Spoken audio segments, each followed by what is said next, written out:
नमस्कार प्यारे मित्रों, आज बात करेंगे राज्य के नीति निषेध तत्वों के बारे में। इसका उल्लेख भारतीय संविधान में कहाँ पे मिलता है, कौन से अनुच्छेद में मिलता है और ये कहाँ से लिए गए हैं और ये जो है इसका महत्व क्या है, इन सभी बातों पर चर्चा कर लेंगे। आइए जान लेते हैं। बात करें भारतीय संविधान में, इसका उल्लेख जो है भाग 4 में मिलता है। कहाँ पे मिलता है? तो भाग 4 में मिलता है। अनुच्छेद 36 से 51 संबंधित है, आयरलैंड के संविधान से लिए गए हैं। फिर महत्वपूर्ण ये पॉइंट बन जाता है कि ये जो है राज्य के नीति निषेध तत्व जो है वो न्यायालय द्वारा लागू नहीं किया जा सकता है, बल्कि जो है राज्य जो है अपने कानून बनाकर जो है वो लागू कर सकता है, अपने नियम बनाकर लागू कर सकता है।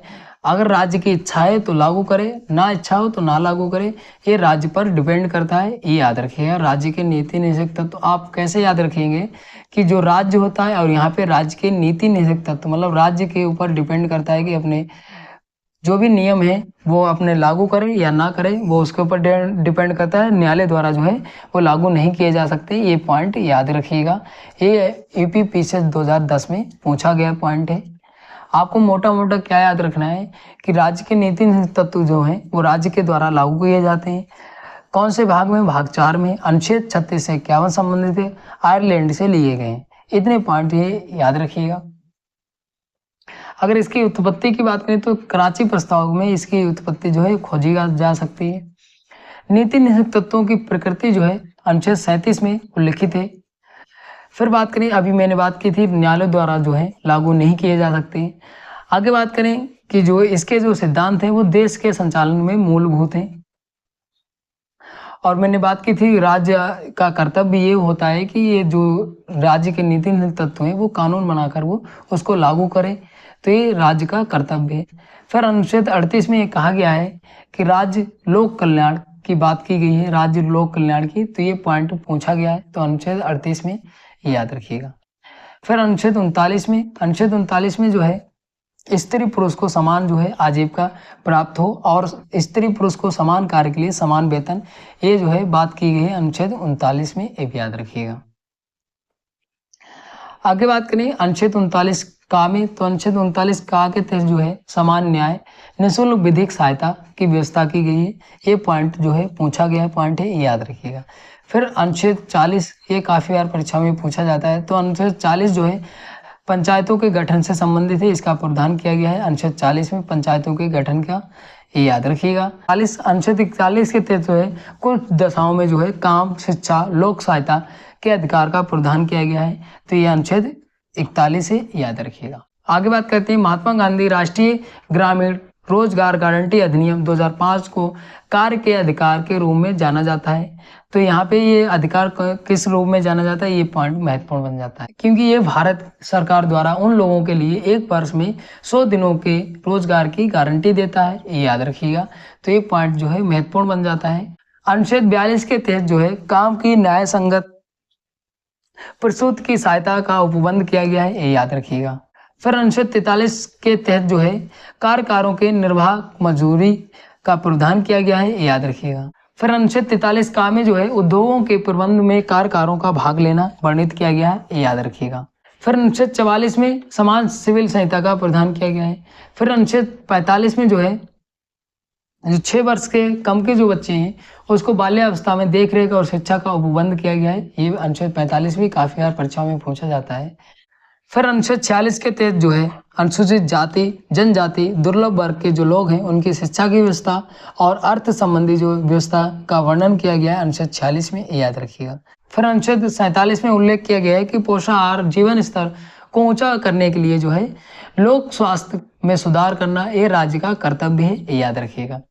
फिर अनुच्छेद 48 में, तो अनुच्छेद 48 में जो उल्लेख किया गया है वो कृषि पशुपालन जो है उसका प्रावधान किया गया।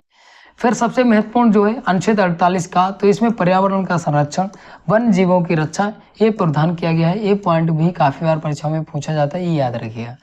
फिर आगे बात करें अनुच्छेद 49 में, तो अनुच्छेद 49 में जो है राष्ट्रीय महत्व के जो स्मारक स्थल और वस्तुएं जो है उसका संरक्षण का प्रावधान किया गया अनुच्छेद 49 में, ये याद रखिएगा। फिर आगे बात करें अनुच्छेद 50 के तहत, तो अनुच्छेद 50 के तहत जो है लोक सेवाओं में कार्यपालिका और न्यायपालिका पृथककरण का प्रावधान किया गया है, ये याद रखिएगा। आगे बात करें अनुच्छेद 51 में, तो अनुच्छेद 51 में जो प्रावधान किया गया है वो किसका किया गया है, तो अंतर्राष्ट्रीय शांति, सुरक्षा और वृद्धि संबंधी जो है प्रावधान किए गए हैं, तो याद रखिएगा ये अनुच्छेद 51 में। अब यहाँ पे जो है मूल अधिकार और जो राज्य के नीति निहित तत्व है उसमें अंतर क्या होता है, तो अंतर देख लेते हैं। तो यहाँ पे बात करें तो इसका उल्लेख जो है, जो मूल अधिकार का उल्लेख है वो भाग 3 में मिलता है और इसका उल्लेख जो है भाग 4 में मिलता है। ये अंतर भी काफी बार परीक्षाओं में पूछा जाता है। फिर ये जो है अमेरिका से लिए गए हैं मूल अधिकार और ये आयरलैंड के संविधान से लिए गए हैं। फिर आगे बात करें, इसकी जो मूल अधिकार की प्रवृत्ति जो है वो नकारात्मक है और राज्य के नीति निहित तत्व की जो प्रवृत्ति है वो सकारात्मक है। फिर आगे बात करें कि जो मूल अधिकार है इसको न्यायालय द्वारा जो है लागू किए जा सकते हैं और ये जो राज्य के नीति निहित तत्व है ये न्यायालय द्वारा लागू नहीं किया जा सकता, ये याद रखिएगा। कानूनी रूप से मान्य है और ये नैतिक और राजनीतिक मान्यता है इनको प्राप्त है, ये याद रखिए। कानूनी रूप से ये लागू नहीं किए जा सकते राज्य के नीति निहित तत्व।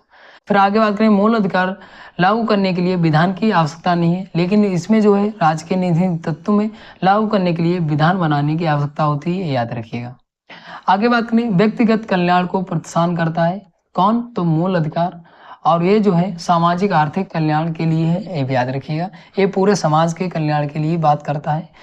नागरिक को स्वतः प्राप्त होते हैं, ये मतलब नागरिकों को ये जो मूल अधिकार होते हैं वो स्वतः प्राप्त होते हैं। मूल अधिकार कितने हैं, तो 6 हैं, याद रखिएगा। और ये जो है सरकार द्वारा जो लागू करने के बाद नागरिकों को प्राप्त होते हैं। राज्य के नीति तत्व जो है वो सरकार के द्वारा नियम लागू करने के बाद होते हैं और ये स्वतः ही नागरिकों को प्राप्त होते हैं, इतना अंतर है। फिर आगे बात करें, मिनरवा मिल्स के मामले में सर्वोच्च न्यायालय ने एक राय दी है। क्या राय दी, तो भारत का जो संविधान है मौलिक अधिकार और राज्य के नीति निहित तत्वों के बीच जो है संतुलन की आधारशिला पर की गई है, ये बताया गया है, ये याद रखिएगा। तो यहाँ पे जो राज्य के नीति निहित तत्व हैं, यहाँ पे जितने भी प्रश्न बन सकते थे वहाँ पे चर्चा की क्या अंतर होता है मूल अधिकार में और राज्य के नीति निहित तत्वों में। और ये है कराची के जो अधिवेशन हुआ था उसी में ये प्रस्ताव रखे गए थे। तो मिलते हैं कोई नई वीडियो में, जब तक के लिए धन्यवाद। अगर आपको वीडियो अच्छी लगे, परीक्षा के लिए महत्वपूर्ण लगे, तो आप लाइक शेयर जरूर करिएगा। मिलते हैं अगली वीडियो में, धन्यवाद।